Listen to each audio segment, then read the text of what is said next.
Khawti khawatati, ahlan wa sahlan, marhaba bikoum ya jamaat al-khair, wa sahha ramadankoum encore une fois. J'espère que vous allez bien, j'espère que vous vous portez bien, et j'espère que vous avez bien commencé ce mois sacré et du Ramadan. J'allais dire un mois j'allais utiliser des superlatifs très positifs concernant le mois du Ramadan, mais malheureusement dans un pays comme le nôtre en Algérie, avec tous les problèmes politiques, économiques et sociaux que nous subissons, c'est malheureusement un mois, c'est une épreuve pour les ménages algériens, une épreuve pour les chômeurs, pour les plus précaires, pour les plus fragiles de nos compatriotes. Rabbi koun ma'akoum. Nous aurons l'occasion de parler de tout cela dans notre émission. اليوم حبيت نحكي لكم على un sujet qui me préoccupe, moi en tout cas, en tant qu'Algérien, en tant qu'observateur de l'actualité algérienne et internationale, mais aussi en tant qu'Africain, en tant que amoureux de l'Afrique, et je n'ai jamais opposé l'algérianité à l'africanité. J'ai toujours considéré dans mon travail de journaliste et d'analyse et de décryptage des dessous de l'actualité algérienne, ou là dans mes observations de l'évolution de mon pays, que l'algérianité est une partie intégrante, que l'africanité plutôt est une partie intégrante de notre algérianité. Sauf que malheureusement, je remarque ce que peut-être le sujet qui est considéré comme un tabou, là, auquel nous n'accordons pas assez d'importance, c'est que notre pays a une très mauvaise image actuellement auprès des opinions publiques africaines. L'Algérie, qui était naguère respectée, qui était dans un passé récent considérée comme un modèle, comme une terre d'accueil, comme la Mecque des révolutionnaires, comme un pays exempt de l'émancipation, comme un pays qui est le cœur battant du panafricanisme, comme un défenseur ardent des causes africaines, est aujourd'hui un pays qui souffre d'une très mauvaise image dans le continent africain. Je vais vous montrer une une. Regardez cette une d'un journal hebdomadaire malien, qui est parmi les plus importants titres de la presse malienne. Regardez ce qu'il a titré. Regardez, c'est une sur l'Algérie. Voilà comment l'Algérie finance le terrorisme au Sahel. Voilà comment l'Algérie finance le terrorisme au Sahel. Nous allons étiqueter cette image, cette une terrible, terrifiante à la une de ce podcast, une fois que nous allons le diffuser, le publier. C'est la première fois que notre pays est attaqué. Jamais l'Algérie, elle était elle-même victime du terrorisme. L'Algérie elle-même était un modèle de lutte contre le terrorisme. L'Algérie elle-même a inspiré les pays africains, elle a formé les services de sécurité de pas mal de pays africains. Ce que l'Algérie a fait de 2000, rien que de 2015 jusqu'à 2014, non, mais avant de 2012, 2013 jusqu'à 2017, 2018, en finançant, en armant, en fournissant de l'assistance à des pays comme le Niger, le Mali, notamment le Niger, le Mali ou la Mauritanie. Nous avons toujours été un pays considéré comme une école de formation en termes de lutte contre le terrorisme. Et en 2024, un journal important malien considère l'Algérie comme un financier du terrorisme. Pourquoi? Qu'est-ce qui s'est passé? C'est que les mauvaises relations qui ont été provoquées par la doctrine actuelle du régime Tebboune. Le régime Tebboune a isolé l'Algérie en Afrique. Il a collé une très mauvaise image de l'Algérie en Afrique en se disputant avec tous nos voisins. Nous avons de très mauvaises relations avec le Mali. Nous sommes au bord d'une crise, pratiquement au bord de la rupture des relations diplomatiques avec le Mali. Des relations très superficielles et froides avec le Niger. Et nous avons aussi de mauvaises relations avec beaucoup de pays africains. Nous avons vu récemment, au début de cette année 2024, la crise qui a été éclatée avec le Congo. Pas une crise vaste, c'était pas une crise grave, mais quand même la colère qui a été provoquée par la visite de Saïd Chengreha à Kigali au Rwanda, comment elle a provoqué le 27 février dernier, comment elle a provoqué la colère du Congo, le Congo-Kinshasa, les relations que nous avions d'excellentes relations avec le Nigeria. Maintenant le Nigeria s'est beaucoup approché du Maroc, il travaille sur un grand projet de gazoduc. L'Afrique du Sud, c'est des relations que nous étions excellentes avec l'époque de Bouteflika et depuis l'histoire de l'Algérie. Mais là, nous avons des relations très superficielles. On a l'amitié avec l'Angola, on a l'amitié de l'Algérie avec l'Éthiopie, on a l'amitié de l'Algérie avec le Ghana. On sent que l'Algérie, elle est en recul sur le continent africain, que sa voix au sein de l'Union africaine, elle est de plus en plus faible et qu'elle a des problèmes avec ses voisins directs. Le Mali, je rappelle, que si la presse malienne accuse l'Algérie avec des faits aussi graves, c'est parce qu'il y a une crise politique. Je rappelle que l'Algérie n'a jamais répondu aux accusations des autorités maliennes. Le 28 février dernier, c'était le 27 février, je crois, le 28 février dernier, le Premier ministre, le chef du gouvernement malien, le chef du gouvernement de transition malien, Choguel Kokala Maïga, a formulé de nouvelles graves accusations contre l'Algérie. Et il a reproché à l'Algérie énormément de choses, de faire de l'ingérence, de soutenir des groupes séparatistes armés, de semer la zizanie au Mali, de menacer l'unité nationale du territoire malien, de soutenir des mouvements sanguinaires. L'Algérie n'a jamais répondu. L'Algérie n'a jamais répondu. Le Mali a décidé de mettre fin, depuis le début de l'année 2024, à l'accord d'Alger, le fameux accord d'Alger de 2015, qui offrait à l'Algérie une place importante au Mali, qui faisait de l'Algérie le seul médiateur attitré capable de ramener la paix au Mali. Aujourd'hui, l'Algérie, de médiateur qui rapporte la paix, elle est passée au pays qu'on accuse de financer et de soutenir le terrorisme. La régression, elle est énorme.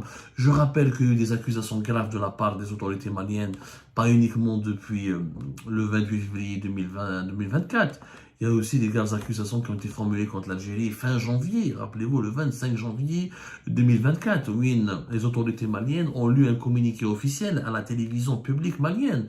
Ça a été lu par le colonel Abdoulaye Maïga, porte-parole du gouvernement malien, qui avait à l'époque annoncé la fin définitive, l'enterrement de l'accord d'Alger, et qui avait accusé l'Algérie de soutenir des mouvements armés et des mouvements hostiles en faisant de l'ingérence dans les affaires intérieures du Mali, en multipliant les actes inamicaux et les actes d'hostilité. Le gouvernement malien à l'époque s'est même interrogé, parce que l'Algérie, tout a commencé le 19 décembre 2023 par une bêtise inqualifiable du régime Tebboune, une bêtise qui a été reproduite lors de l'inauguration de la grande mosquée d'Alger.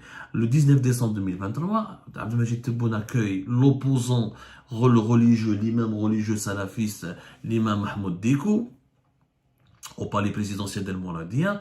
Il a déclenché la colère des autorités maliennes, ce qui est normal. C'est comme si demain, le Maroc ou la Tunisie ou la Mauritanie vont accueillir Ali Belhaj au niveau de leur palais présidentiel. C'est quand même grave. L'imam Dicko est à la tête d'un mouvement de protestation, d'opposition virulent contre le gouvernement de transition malien. C'est un opposant déclaré. Il a des prises de position religieuses assez controversées, en ce qui concerne le terrorisme, en ce qui concerne les libertés publiques et individuelles, sa vision de l'islam, sa vision très salafiste de l'islam, elle est inquiétante. Les autorités maliennes ont répondu à juste titre. Moi, je défends mon pays, mais quand mon pays se trompe, mon pays se trompe. L'Algérie n'a jamais agi de la sorte.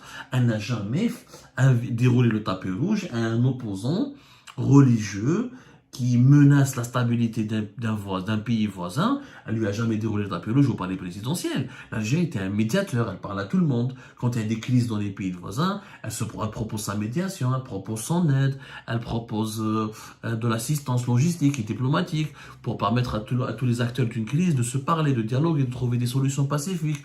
Mais elle n'a jamais pris parti. Là, Abdelmajid Tebboune, il a pris parti en faveur des opposants du gouvernement de transition malien.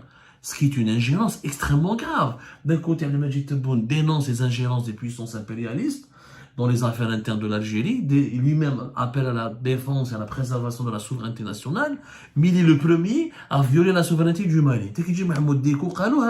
Les autorités maliennes l'ont dit fin janvier 2024, comment l'Algérie aurait réagi si le gouvernement malien avait reçu à la présidence malienne des militants, les leaders du mouvement pour l'autodétermination de la Kabylie, le MAC, qui est un mouvement séparatiste qui appelle à la fin de l'unité nationale de l'Algérie.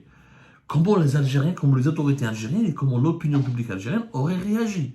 Je rappelle que les autorités maliennes ont pris la décision le 10 mars dernier, elles ont annoncé la dissolution du mouvement qui soutient l'imam Mahmoud Dicko.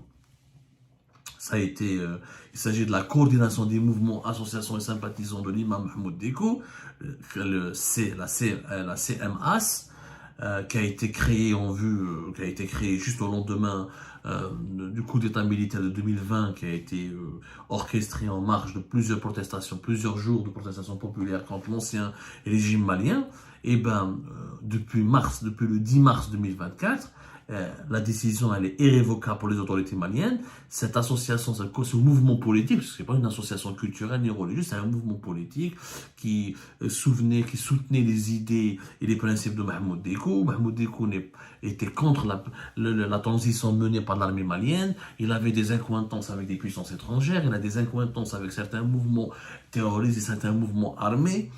Et les autorités maliennes ont décidé de dissoudre ce mouvement, de ne plus le reconnaître parce que il a dévié de son chemin. Il commence à mener. C'est comme le FIS, c'est comme le Front islamique du salut en Algérie au début des années 90. Le régime algérien a lui-même dissous un mouvement politico-religieux qui menaçait la stabilité du pays. Mais 20 ans, 30 ans plus tard, le régime algérien, version Tebboune et Gengriha, accueille à bras ouverts le chef d'un mouvement politico-religieux qui menace lui-même la stabilité, la sécurité et l'ordre public d'un pays voisin qui est le Mali. Je rappelle que Mahmoud Dékou a été parmi les invités d'honneur lors de l'inauguration officielle de la Grande Mosquée d'Alger, fin février, 25 février 2024. Tu invites le principal opposant le plus virulent, le plus radical et le plus inquiétant, le plus dangereux pour le gouvernement de ton voisin, de ton pays voisin. C'est anormal. C'est comme si demain le Maroc va inviter Farhat Mahani ou Ali Belhadj pour l'inauguration d'un projet d'une mosquée fait Casablanca ou la fait Rabat. Vous imaginez quelle serait la réaction des autorités algériennes? Quelle serait la réaction de l'opinion publique algérienne? C'est extrêmement grave. Au lieu d'apaiser, au lieu de remettre en cause cette politique anti-malienne que le régime Tebboune pratique depuis pratiquement le deuxième semestre de l'année 2023, parce que les colonels maliens, parce que le gouvernement malien de transition n'a pas voulu suivre le régime algérien, n'a pas voulu appliquer les accords d'Alger, n'a pas voulu donner à l'Algérie un rôle important dans le règlement des affaires politiques internes du Mali, parce que le Mali ne veut plus, voit d'un très mauvais œil la proximité de l'Algérie avec certains mouvements armés du nord du Mali, parce que l'Algérie n'a pas pu, clairement, le régime Tebboune s'est retourné contre les autorités, le gouvernement de transition malien du colonel Assimi Goïta, parce que Assimi Goïta a refusé de plier devant les désirs et devant l'agenda du régime algérien. Il a refusé de faire ce que Kais Saïd en Tunisie l'a fait. Kais Saïd de 2021 à 2023, il a baissé le pantalon. Il s'est soumis totalement au régime algérien. Il a exécuté tous les désirs et tous les vœux, il a exaucé tous les vœux du régime algérien. Il s'est aligné totalement sur les positions du régime algérien. Il est devenu le toutou d'Alger. Assimi Goïta, il a refusé d'être le toutou d'Alger. En refusant d'être le toutou d'Alger, il a été, en Algérie, s'est énervé, le régime Tebboune s'est énervé contre lui. Ils ont essayé de soutenir ses opposants. Maintenant, Mahmoud Dékou, de soutenir et de refuser que l'armée malienne conquiert son propre territoire. C'est quand même extrêmement grave. Depuis que l'armée malienne a conquis Kidal, l'Algérie se comporte de façon très étrange, très hostile avec le Mali. Ce qui est anormal. On devrait au contraire se féliciter que l'armée malienne puisse être renforcée, puisse être, de façon, se professionnaliser, puisse être grâce au soutien de la Russie. Au moins, nous avons un pays voisin qui a une armée qui se développe, qui assure la sécurité sur son propre territoire, qui essaie de protéger sa souveraineté et qui, en protégeant le Mali contre les réseaux criminels et les réseaux terroristes, c'est aussi une façon de protéger l'Algérie, le sud de l'Algérie. L'Algérie elle a tout intérêt à ce que le Mali soit stable et sécurisé. Il ne l'est plus depuis 2012 pratiquement. C'est la première fois que le Mali, après 10 ans d'insécurité, de guerre civile, de menaces, d'ingérence, etc., c'est la première fois que le Mali reprend ses forces, guérit, pense ses blessures et se redresse. Grâce au soutien de la Russie, c'est clair, et après avoir éjecté la France, On en parle. Le débat, il est clos. Le rôle de la France au Sahel a été très mauvais, très négatif. Personne ne peut le nier. Les Français eux-mêmes reconnaissent l'échec des opérations et des différentes opérations d'intervention françaises au Sahel. Je ne comprends pas pourquoi le régime algérien veut absolument déranger, on veut absolument s'opposer à la réunification totale du Mali, à son redressement et à son réveil. Je ne comprends pas cette politique. La conséquence c'est quoi? C'est que l'Algérie maintenant elle a une image très noircie. Le Mali et le Niger se sont rapprochés du Maroc, qui est l'adversaire de l'Algérie, parce qu'il voit en Algérie maintenant une menace. Il considère, après le départ de la France, c'est l'Algérie qui est maintenant perçue comme une menace contre la stabilité et la sécurité des États du Sahel. C'est quand même extrêmement grave pour un pays panafricain qui a soutenu les mouvements de libération de l'ensemble des pays africains, qui était un fervent défenseur, pour ne pas dire l'un des cerveaux de l'unité africaine à travers l'histoire. C'est extrêmement grave.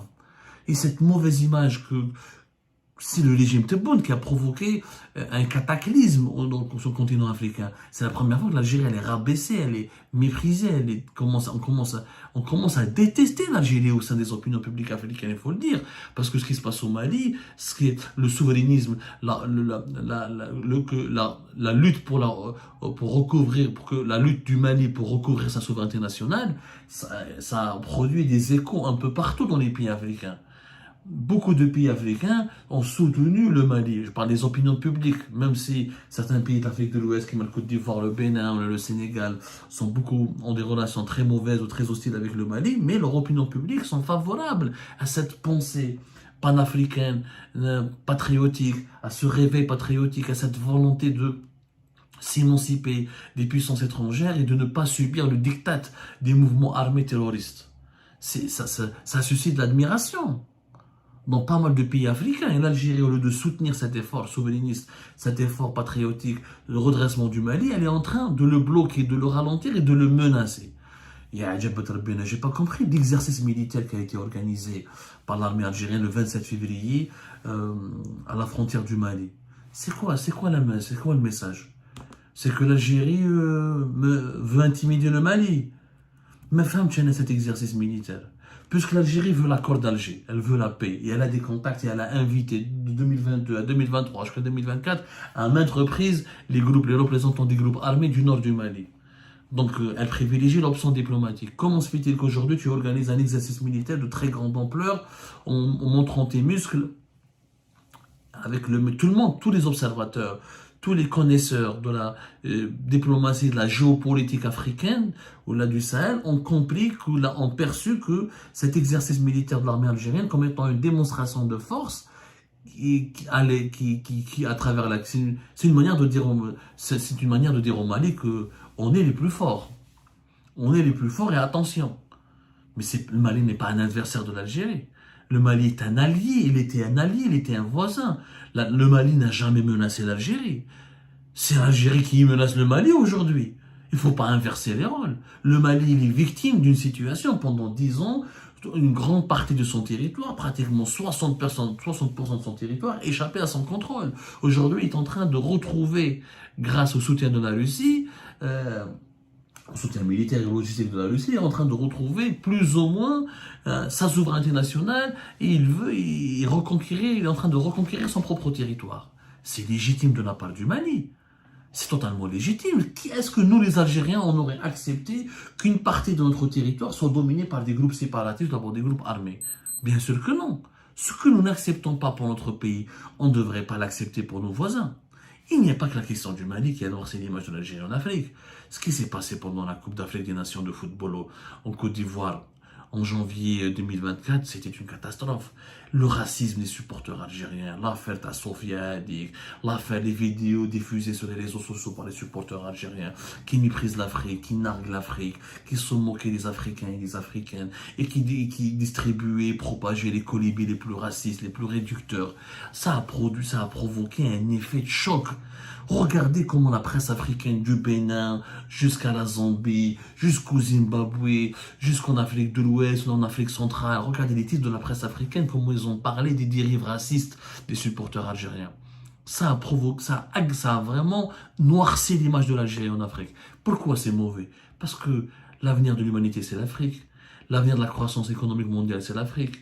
Là où les pays, les futurs, le futur des pays émergents futurs seront où? Seront en Afrique. L'Algérie ne peut pas se prospérer, ne peut pas se développer si elle ne profite pas de sa profondeur africaine, si elle n'exporte pas vers l'Afrique, si elle ne fait pas du commerce avec l'Afrique, si elle n'investit pas en Afrique. Et si elle n'accueille pas des investissements africains aussi, le fait de se déconnecter de l'Afrique, de cesser de créer un creuset d'incompréhension et de malentendu avec l'Afrique est un acte suicidaire pour l'Algérie. Je dis bien un acte suicidaire que nous payerons cher.